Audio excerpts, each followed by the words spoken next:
All right. Call the meeting to order. We'll start with allegiance. Pledge allegiance to the flag of the United States of America, to the republic which stands one nation under God, indivisible, with liberty and justice for all.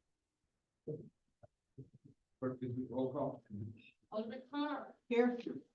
Alderman Roll. Alderman Johnson. Alderman Montoya. Alderman Rita. Alderman Fairwell. Here. Alderman McGee. Right. Three present, Your Honor. Next we move on to public comment. Public comment. Any public comment? Moving on, under mayor's report, we have an ordinance for the city of Blue Island, County, Illinois, amending chapter 165, the code ordinance regarding use dispersal standards. And I believe this came out of HP's planning and zoning. Is that? Yes, so basically, and I know the council, we've been talking about this before. These are distance requirements between certain types of businesses. So if you look on page 4, at the beginning of your package, the planning and zoning recommended to adopt these distances between established businesses. Now, anybody that's within these amounts are obviously grandfathered in. So the first one is like group residential, assisted living facility, congregate care, they have to be 2,500 feet between each other. Adult businesses, 2,500 feet. Adult use cannabis is 1,500. Barber shops, 1,000. Billboards, 500. Liquor stores, 1,000. Pawn shops, 5,000. Small box store, 5,000. Obviously, more increased ones. Probably they felt that they would try to discourage from coming to town. So I know this was debated for a very long time. Howard began this process. I think it was just finished recently under Ryan. I know this council has asked for certain individual ones to be increased over the years, like we have some already for like halfway houses that we increased. I think this is showing what that is, which is what is one ordinance. So if you guys have any questions? All, Generally in favor of this idea. A couple of these particular items, I just had some question. And I guess in part it's because I know it's kind of what our current situation is, which I know it doesn't matter because they didn't stay there, but still. Barber shops 1,000 feet apart, I don't know, it just seems like kind of far, but it's like two blocks. 2 blocks. And it's only new uses, so Only any uses, new barber yeah. shop that were to come in would have to be Right. 1,000 feet from any existing. all right, I was not at the zoning meeting, but I know that it was debated for quite some time Yeah. what these distances were going to be. So I could ask Ryan for you what their thought process was behind that. I'm gonna make all our lives a little easier and Google what, how many feet a block is. Because I think they mentioned a few blocks per. yeah, well, it's 5,000 feet to a mile, so it's 8 blocks, so.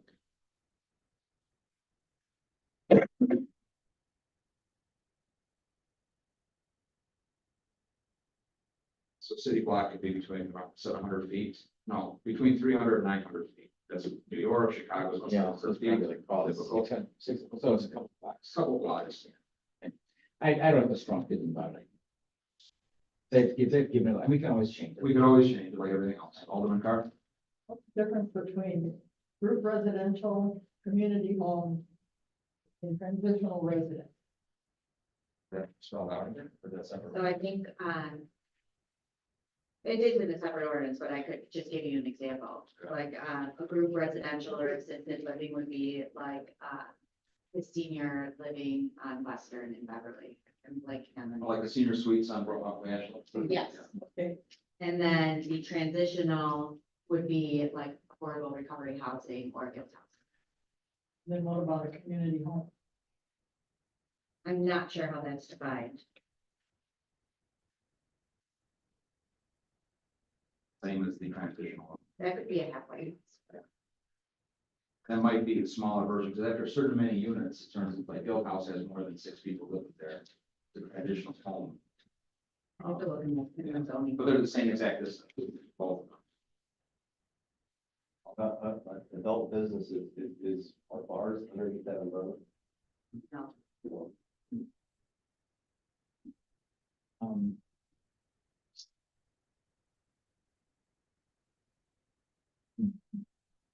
Well, again, it's not permanent passing either. We got 2 weeks before we pass this. I think you guys make notes, we can amend it, council. Needed. No other questions, we can move on.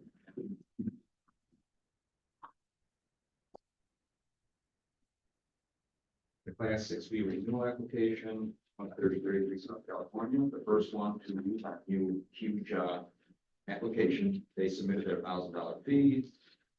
I know Alderman Rose gave a heads up on this because in his ward, this is the place that's on the corner of Francisco and Wyerton, correct? California and Wyerton. It's got a big, huge 10-foot brown fence surrounding the property. It's the northeast corner. I believe they chop up semi trucks and part them out or something like that.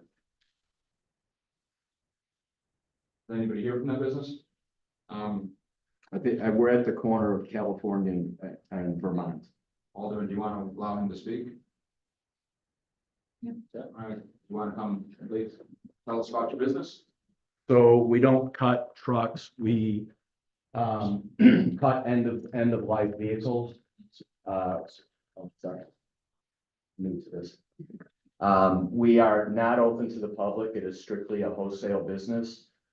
Anything that we generate out of there either goes to the scrap processors to be recycled, or the parts actually get exported out of the country.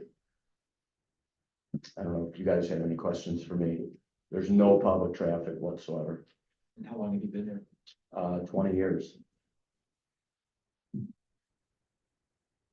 It isn't really a question so much, unless it's an internal question, because I've been asking, do we have a process for this? And I think we do yet. Yeah, this is the. Yeah, it was all new, I guess. Oh, we do have. Oh, that's what we do. I think I'm missing something Yeah. here. There was a separate email. Oh, I I missed that. email that was sent about 3 o'clock or so. Do you happen to have a copy? I do. Yeah, thank you. Oh, yeah, no, I didn't get one. Okay, oh, all right, great. I know my only thing, when I drove the property with Alderman Roll, when we were on a related tour, the outside landscaping could need improvement. Okay, Along both streets that you corner. In okay, the past, it was very well maintained with like grasses and stuff like that, mulch. The last few Okay. years, it's been a little lax. okay, I we know can that's one of the concerns we brought up, is the appearance on the outside needs to be improved a little bit. do that. The city has issues across the street that they're working on. I'd rather not have their attention turning across the street to you. Okay. So that's my concern as the mayor, that I grow around the property. I have never had a resident complain about any noise to me, and I think it has element role, but, it's something to them. It is a very low volume operation.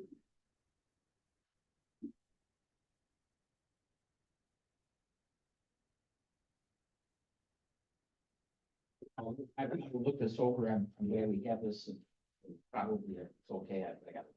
Yeah, so we'll look it over. It doesn't get approved tonight anyway. Yeah, Just opportunity Yeah. to answer any questions. Alderman McGee. So the 6B, again, primary purpose is, impose economic hardship on your business. And we just received this, so I haven't had a chance to go through this, Yeah, we did submit a financial statement. The taxes are very high even with the 6B in place.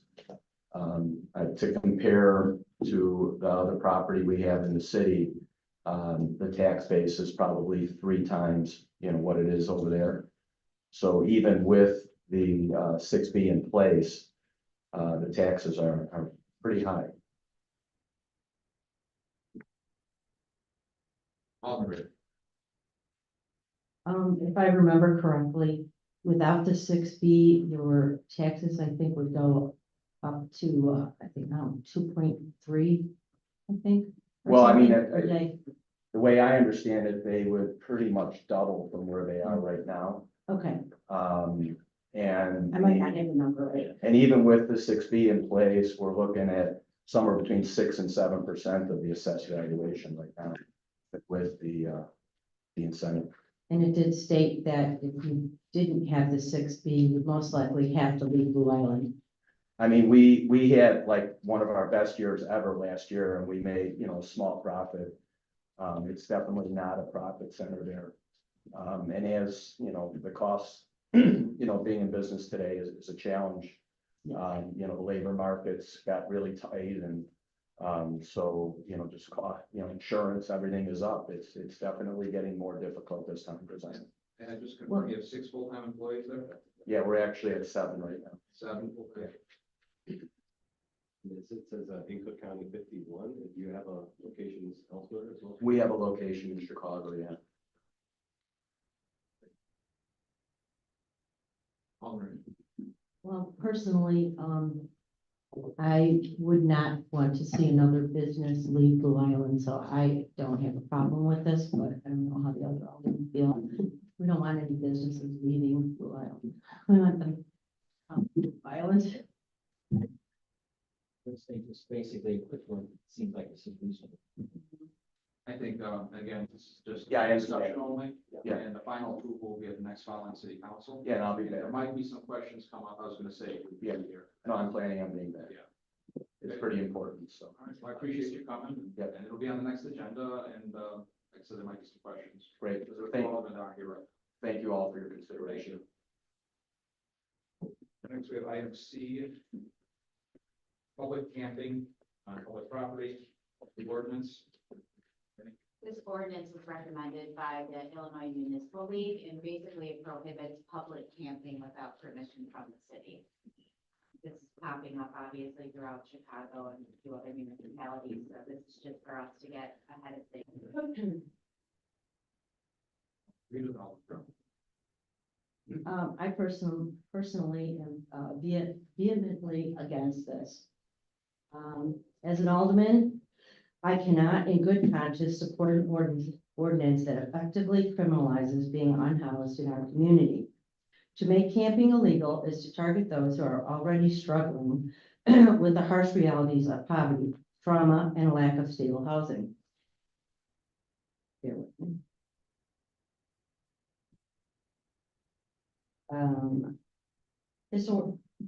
Maybe I should use those glasses. This ordinance would not solve the underlying issues. It would merely push the problem out of sight, treating the symptoms rather than addressing the root causes. We must remember that the individuals affected by this ordinance are people who deserve dignity, respect, and compassion. It is not enough to simply remove what some may consider an eyesore from the streets. We must instead address the systemic failures that have left those individuals with no place to go. Every one of us is vulnerable to life's challenges, and to turn our backs on in-house is to ignore and ignore our shared humanity. So for this, Think, Alderman Fairwell. Yeah, I do understand what Alderman Rita is saying, and I am sympathetic to her point of view. But I do think we need some mechanism to protect the community as well. And I do see that there are provisions in here for referring unhoused persons to social service agencies to see if the problem can be resolved. And I recognize that that probably isn't always going to work, but it does seem, I know there's been times we've been kind of stuck without any ability to handle these situations. I do have a couple of questions about it. Looking at the provision of the, I guess there's a 24-hour period where we would identify the thing. I guess my first question is, what's to prevent them from just moving down the block and then setting up again, and there's another 24 hours, and, they end up chasing somebody all over town? Is that a concern with this? Or? It can happen. Yeah. Yeah. Okay. The fines are low. Yeah, the fines are low, but I because presume of that the they, situation I that presume they're that- in. Lionsville may not have $50. Right. So what happens to them then? then they get a warrant. And then then they get picked up, and then they get thrown in jail, and all it just goes in circles, round and round, and they never get out of it. And when they don't pay, usually if you don't pay your fine, it doubles, right? You know that. I think the goal is to refer them to debt housing. And I didn't see it stated that in the ordinance at all. I mean. I Well, there think is a provision for bringing in social service agencies, and I'm gonna guess that our police force isn't really anxious to start throwing people in jail, because they're probably just gonna go through that's, I guess it could happen, but I'd like to think it's not the first thing we wanna do. Any other comments? What's going on the agenda for the next meeting? Is it a general consensus? Tweaks we made at the council still? One guess? I don't know, we don't do roll calls here. Is there anybody against not sending this to council? Okay, be on the council agenda. For, the time restriction for parking in municipal streets. So Alderman Fairwell requested, that I research ordinances that set time restrictions on parking on side streets. I included some examples in your packets from other municipalities. Morton Grove does this. They have a requirement if you can't be parked for longer than 3 hours in certain places. Glendale Heights is you can't be parked for more than 24 hours without moving it. And then in Urbana, they have 72-hour requirement.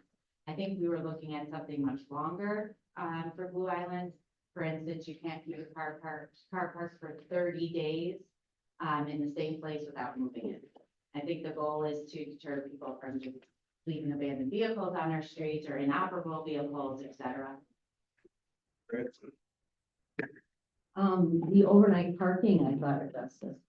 I know it has to do with city stickers, but I thought it also addressed. No, it wouldn't because we got a city sticker,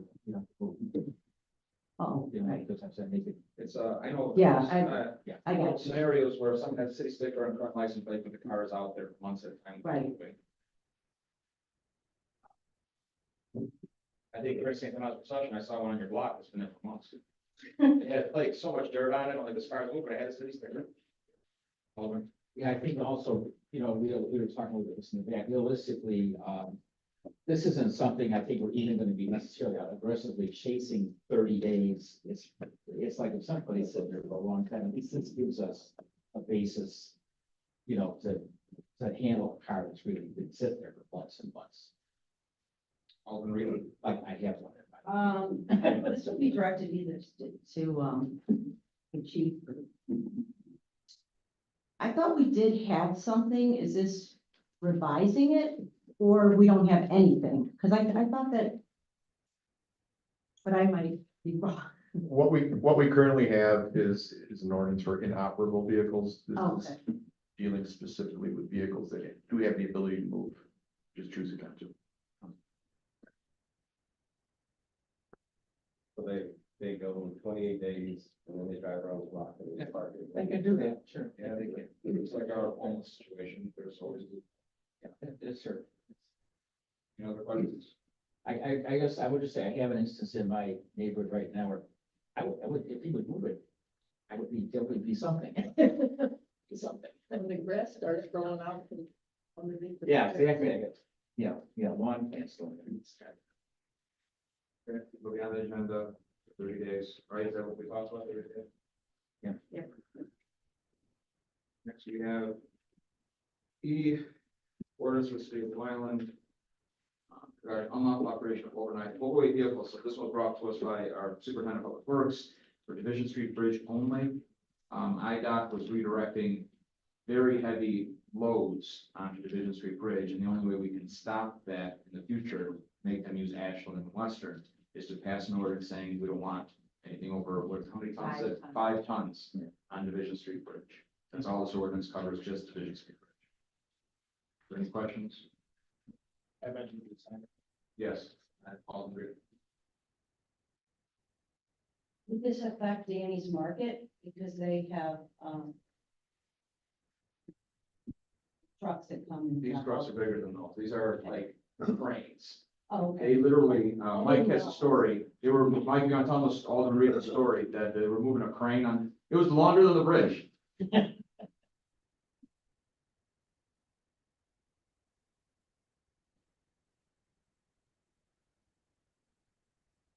So this was necessitated because of the construction that's happening on Ashland Avenue. So when Ashland Avenue went down, IDOT has an automatic permitting system that the trucks that are overweight. And usually they're headed over to Riverdale for whatever. And this particular one, we get notified that they pulled a permit with the state. And then it also routes them through our local jurisdiction unless we physically make contact with them. Because it was automatically routed through the state, and that's what the easiest path that they can go, that's what they were doing. So we got wind that they were gonna send this monstrous vehicle, And we have a main critical infrastructure of the water main that runs to feed the south side of the town down to Vision. Those two wouldn't mix well, right? And so told them they couldn't do it, and not only did they send one of these, they sent two, one after another, and we stopped them. So the only way for us to do this is to go ahead and do it. It doesn't affect our vehicles, our snow vehicles. Danny's or the other store on the other corner Right. should be fine because they can still deliver. Okay, it's actually traversing and cutting through. Okay, so if somebody's gonna get a delivery or something like that, that's fine. That's something that I brought to Tom and the mayor about, we do have on our ordinance, we have for permitting, and we can talk about that. There's a couple of different services that are available where it would be no cost to us, it costs them. But basically, they would need a permit to come through our town also too. So, and the state would notify us when that happens. It's just a software thing that goes on the internet, and we pay a percentage of the processing back. They collect it from the trucking companies. Hmm. So, All right, thank you. Any other questions on that? Moving on to, we have an ordinance. Now, this one was tabled, and it's been tabled for a little while. It's gone back to PCBA, and it's about coach houses. I'm sure everyone there's a long, lengthy discussion on coach houses. It's been a practice of the previous administration, and it continues to this day, of not allowing any coach houses, correct? Upon a change of ownership. It's not multiple units, single family, it's a different conversation. This is a coach house, so it's a house that's built behind a primary residence or off the side of a primary residence. The city has, when they've been appealed, they've been denying the ones that are very obviously been converted garages. I know exactly, like when on U Street, I attended, that was a two-car garage. It still looks like a two-car garage. It was denied to be continued a one-bedroom apartment. There is a general feeling to loosen restriction a little bit on that. So I'm willing to debate on, what do we define a coach house? Was it built as a coach house? We leave it a coach house. But if it was built as a garage, so it looks like a garage, it shouldn't be a house. So I don't know if there's a way to make that sound legal. But, there's the issue we had, because there's a lot of those, not a lot, but there's three in the history of me being on the council since 2015 that have come up that were denied. I mean, there's only three that I can remember, and also our law firm can remember that were denied because they were very obviously unsafe. They couldn't be reached by fire and safety. They were made in garages. And then they've made exceptions for others. So again, it's not a multi-unit question. This is about the coach house. Alden. Would a coach house that was built as a coach house most likely have been built with plumbing? Yes, That would seem to be a reasonable indicator. but If like they this put a garage, garage, yeah. it wasn't built with plumbing. no, that's where the building department would have to make that determination, right? It would have to make that this was built as a garage, either through record searches or the tax county maps. The three that I visited personally, but I was staunchly as an alderman in support of not allowing coach houses, and I own a property with a coach house. I know I was shooting myself in the foot. But the one I have is built as a house. It's facing a totally different separate street. These are ones that I visited, like one on U Street. It was, you walk up to it, it's a two-car garage where they still have the indentation where the two-car garage was, and now there's a door there for Menards store, right, you know? So I wanted to bring this back up, because we kind of tabled it, never brought it back, kind of fell to the wayside. There hasn't been an incident since we tabled it, of someone complaining that we shot that down. But it's nice to clean up our records. We're going through and noticed that this was never finalized. So, I mean, I know there's a couple of coach houses that are near me that I would not have an objection to those uses being permitted, because they're pretty obvious, substantial houses. The PCBA defined it as there's no more coach houses upon a change of ownership. That's one option. Or there's no more coach houses upon a change of ownership if the coach house is unsafe. So unsafe can be defined as not having the correct plumbing or not actually being a coach house. And so it's unsafe to live in a garage or a converted garage, things of that nature. The second option probably sounds better, it gives us some more. I'd say leave authority with the building commissioner and PZBA to make appeals like we've done in the past. Yeah. Where if someone has a hardship, they can still appeal it. Right. I'm fine with that. Like I said, there is plenty in town. I believe there's one on Greenwood across from you all, and that originally was a coach house, and somebody like decided to separate it out. Yeah. But that was built as a house. I have one on Vermont, that was built as a house. But there's the ones that are built to garages or barns, or that shouldn't be apartments. So we're to figure out a language for the council meeting that would say people can still appeal. Right now it's no. Like, no, they can't appeal or nothing. So we're giving the option they can appeal through the property. That was the only thing we tabled out of the whole ordinance, so. That's all I have on my side of the agenda. City clerk? Tomorrow is our Renner Green's TGIF. El Cortez, which will be opening up at Old Western shortly. They are the food vendor for tomorrow. So come out and support them and welcome them to Blue Island, back to Blue Island again. And, same things as last week. That's Tuesday, so we're good. City attorney? No report. We have executive? No. City administration?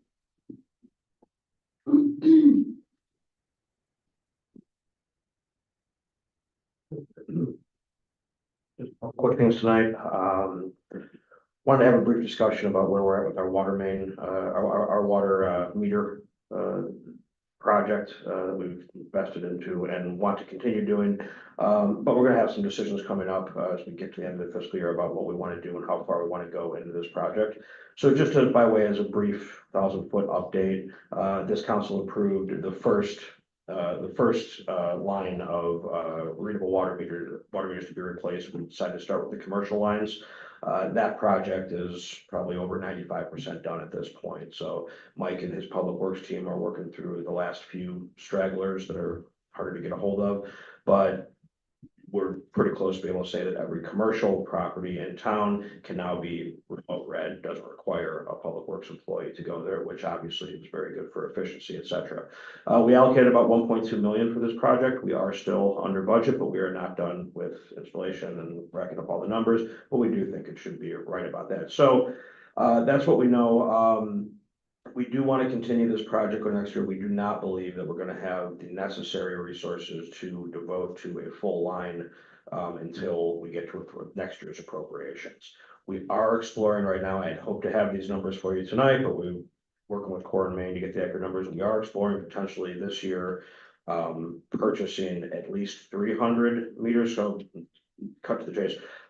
We're done with the commercial lines. Now the decision is how far do we go into the 4 residential lines? Okay, obviously it's a little different in terms of going to a business than it was going to a house. The schedule's gonna be a little more labor intensive, and there's just more to do. But what we want to do is kind of one line at a time. Because we have an idea now of roughly what that costs.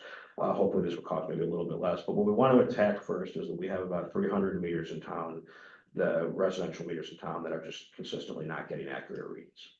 And it's caused our billing a great deal of headaches. In addition, we've learned some things, but we are still learning how to make the new meter read data properly relate to our existing Smart Fusion software. We've had more than our share of stumbles on that, but again, the reason we did it one at a time and not the whole town at a time was to learn as much as we can in that process. So we're going to be coming forward with it is very possible that we'll be coming to ask the council again to spend, an additional amount of money to attack those 300 zero read, consistent zero read residential meters. And then we'll plan for, hopefully, maybe we get some outside money on this too, try to do 1 to 2 new routes in 2025. So in addition to that, the only other thing I have is that at the next committee in September, we'll do some quarterly financial updates, so where we're at with appropriations and spending this year. I wanted to wait till Alderman Earl's back because we're trying to do this modernized version of the system. But I think that there'll be anything there that's terribly alarming or anything. And then we're going to be working on a quarterly newsletter as well. And I think that's all I have.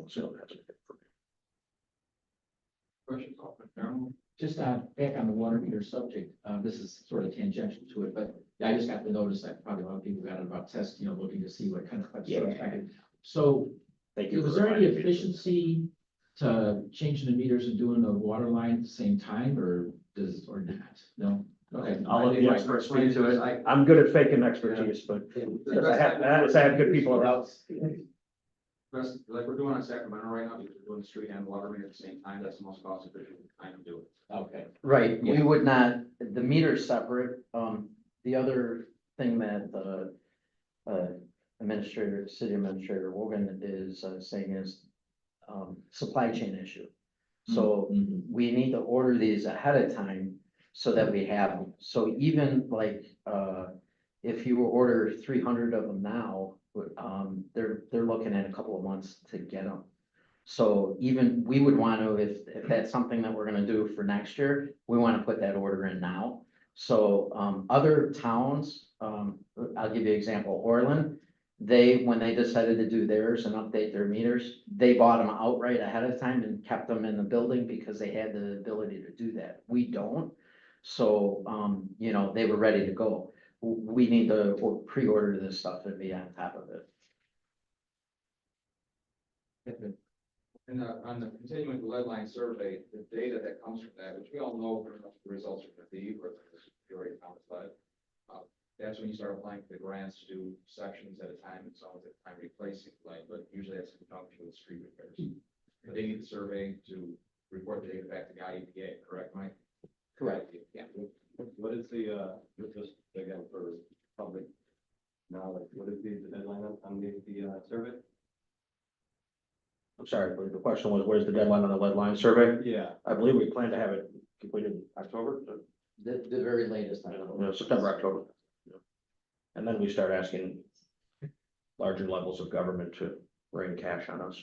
So, I do know, just from speaking with the mayor over there, Evergreen Park completed their lead line survey last year, and they were able to get about $10 million out of Springfield to begin their project. So that's kind of the bar we're aiming at.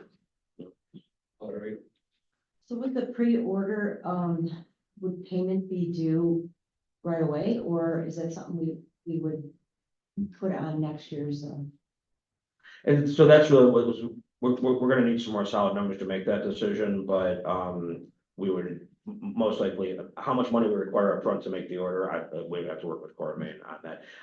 If we're gonna do more than the 300, if we're gonna say, hey, we wanna purchase enough to do a full route in 2025, then I think that's where we're kind of leading here, is that this council's gonna have to make some decisions as to, what do we have in these line items? Are we willing to go over them as long as we're staying within the departmental budgets, those types of things? Do we want to purchase 300 or 1,200 or 1,500 or zero? Those just and I think once we have, once I have an invoice to kind of show you to compare to, that the numbers are gonna kind of speak for themselves at that point. But yeah, so that's kind of a long way of saying to be determined. To what? To be determined. One other quick thing, we have not lost sight of doing some more formal departmental reporting at the council level. The police department is actually next up to present to council just as an overview of departmental priorities. I'm giving the department heads kind of free rein to kind of structure it the way that they want, but just to make themselves available to council to update on where they're prioritizing their resources, what they're working on, big and small. Police department actually is ready to go. I actually postponed July and August only because it's just difficult to get full house in the room in July and August, vacations, getting ready to go back to school, all that stuff. July and August meetings, I've learned over the past 3 or 4 years, July and August meetings we got to get a quorum.